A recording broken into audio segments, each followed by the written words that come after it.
It doesn't hurt to think outside the blocks.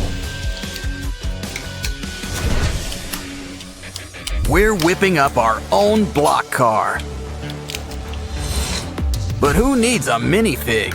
We can drive it ourselves. After all, we've got a need for speed. Unfortunately, there's always a bigger car. Well, it's time to go back to basics.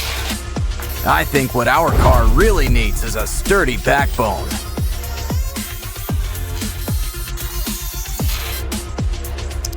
Add some heat to loosen these bones.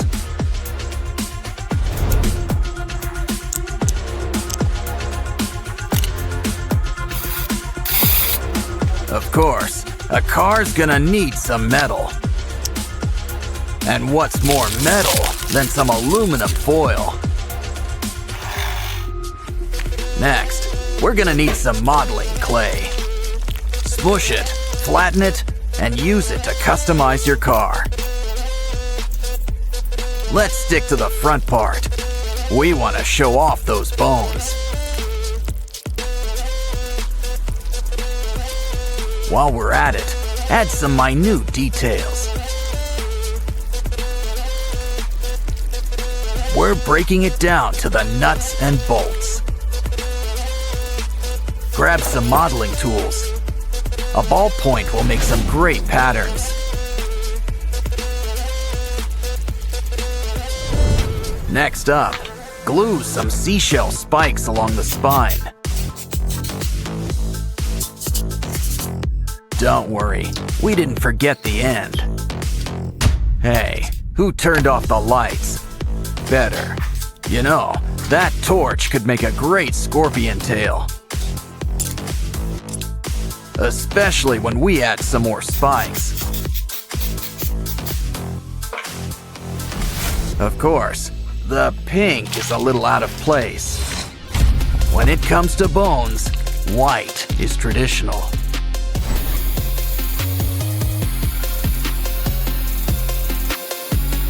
But who needs tradition? We're going metallic. Let's throw on some finishing touches while we're at it.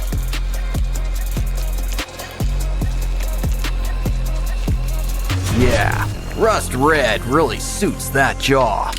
Careful, there's paint on that. Ooh, this box has got some teeth to share. It's all right. Nails will make for an even sharper set of teeth. We're gonna need some engines on the side. Some tires will really get us going places.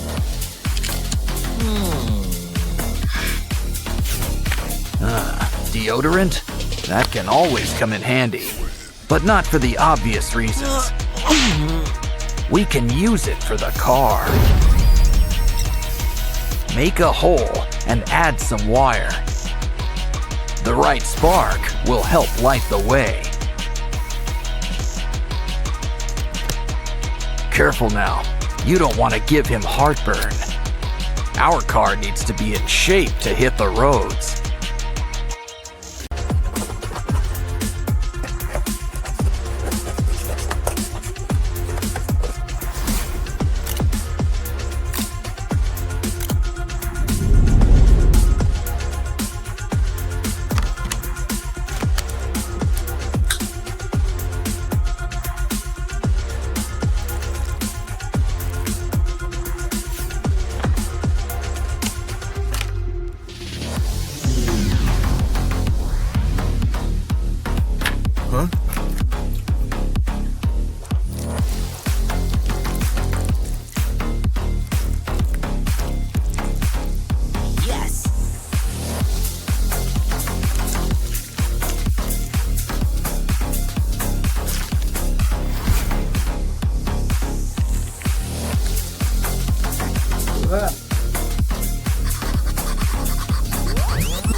Ow.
With repairs this cool, you'll want to break your car more often.